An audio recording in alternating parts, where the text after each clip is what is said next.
दोस्तों, आप सबको यह पता है, मुझे भी यह पता है कि भारत की खोज जो है वो वास्को डिगामा ने की थी। एक पुर्तगाल का नागरिक था। लेकिन यह सरेआम झूठ है। भारत की खोज वास्को डिगामा ने नहीं की थी। आज पूरा वीडियो देखिए। अरे भारत कोई एक छोटा सा देश था क्या? यानी हजारों वर्ग किलोमीटर के क्षेत्र में फैला हुआ एक ऐसा देश कहां पे गायब हो गया था? जो एक पुर्तगाल के नागरिक ने, वो भी 1400 यानी 98 में उसने भारत की खोज की। एक छोटा सा देश था क्या? कहां पे गायब हो गया? तो आज यानी हमारे को इतिहास में पढ़ाया जाता है, लेकिन अभी कई जगह यह भी पढ़ाया जाने लगा था। आपको मैं पहले यानी फाइनल यह कर देता हूं कि भारत के समुद्री रास्ते की जो खोज थी वो वास्को डिगामा ने की थी। यह बात जो है सत्य है। अब आपको पूरी थ्योरी बताते हैं। मैं हूं राजकुमार स्वामी। तो दोस्तों, हमारे को भी, मैं भी पहले यही पढ़ा था। आपको सही बात बताता हूं कि भारत की जो खोज है वास्को डिगामा ने की थी, वो सबसे पहले गोवा के अंदर आया था। आज गोवा में भी यानी एक वास्को डिगामा नगर है वहां पे। लेकिन एक्चुअल में हुआ क्या था, हम ये देखते हैं कि हमेशा हमें यही पढ़ाया गया था इतिहास में। लेकिन हुआ यह था कि यूरोपीय देशों का भारत के साथ में कोई संपर्क नहीं था उस समय। यूरोप के जो व्यापारी थे वो अरब देशों के अंदर आते थे और अरब देशों से वो यानी मसाले, मिर्च वगैरह जो है वो लेकर के वापस चले जाते थे। अब अरब यानी यूरोपीय देशों के व्यापारियों को यह तो पता था कि अरब देशों में तो मिर्च मसाला होता नहीं है, तो ये आता कहां से है? तो अब अरब के व्यापारी जो हैं वो यह नहीं बताते थे कि हम यह जो मिर्च मसाला है वो भारत से लेकर के आते हैं, क्योंकि ऐसा अगर वो बता देते तो उनके यानी व्यापार में निश्चित रूप से घाटा लगता, वो वहां से नहीं लेते। अब यानी यूरोपीय देशों के पास में 3 रास्ते थे भारत आने के। उनको यह तो पता चल गया था कि ऐसा देश है, लेकिन यहां आने का उनके पास में कोई रास्ता नहीं था।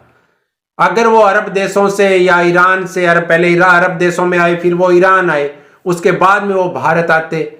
लेकिन अरब देशों के लोग जो थे वो वहां पे उनको आने नहीं देते, क्योंकि उनके व्यापार का मामला था। दूसरा रास्ता एक और था भारत आने का, और वो रास्ता था यानी पहले रसिया आओ, रसिया से फिर चीन आओ, चीन से बर्मा होते हुए आप भारत में प्रवेश करो। लेकिन यह बहुत ही लंबा चौड़ा रास्ता था। वो उस समय इतने संसाधन थे नहीं, तो इस रास्ते से कोई आना पसंद नहीं करता था। और तीसरा और एकमात्र रास्ता उनके पास में, यूरोपीय देशों के पास जो बचा था, वो था समुद्र का रास्ता। और समुद्र का रास्ता वो जानते नहीं थे, तो आए कहां से?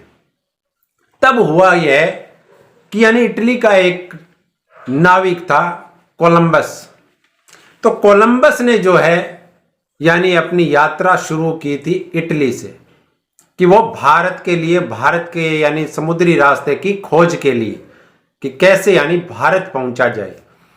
लेकिन अटलांटिक महासागर में आते आते जो कोलंबस जो है वो दिग्भ्रमित हो गया। वो रास्ता भूल गया कि जाना किस तरफ है, और वो पहुंच गया अमेरिका। कोलंबस जो है वो अमेरिका पहुंच गया।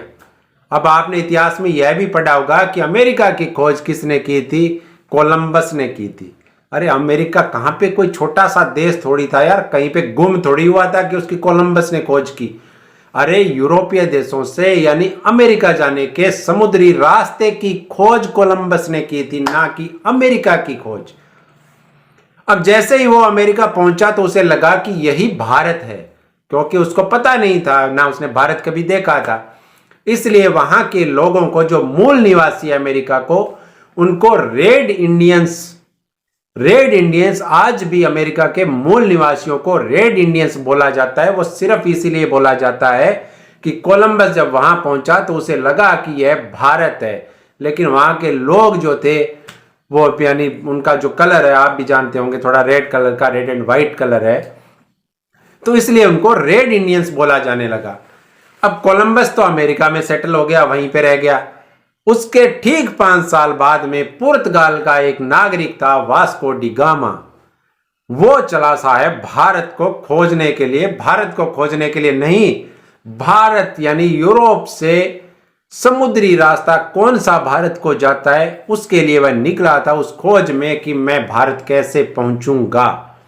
और उसके बाद में उसने अपनी यात्रा शुरू की और यात्रा शुरू करते हुए वह भारत के कालीकट जब पहुंचा था, तब भी यानी उसके बाद में कुछ इतिहासकारों ने लिख दिया कि भारत की खोज वास्को डी गामा ने की थी। अरे भारत कोई यार एक छोटा सा टापू थोड़ी था जो लाखों वर्ग किलोमीटर में फैला हुआ देश था, ये कहां गुम हो रहा था। हाँ ठीक है, आप यह पढ़ाइए कि समुद्री रास्ते की खोज यूरोपीय देशों से जोड़ने के लिए वास्को डी गामा ने की थी। तो दोस्तों, मेरा वीडियो आपको कैसा लगा, चैनल को सब्सक्राइब करना ना भूलिए। ऐसी ही जानकारी आपको और मिलती रहेगी मेरे इसी YouTube चैनल पर, आपके अपने प्यारे चैनल पर। जल्द से सब्सक्राइब कर लीजिए। जय हिंद, जय भारत।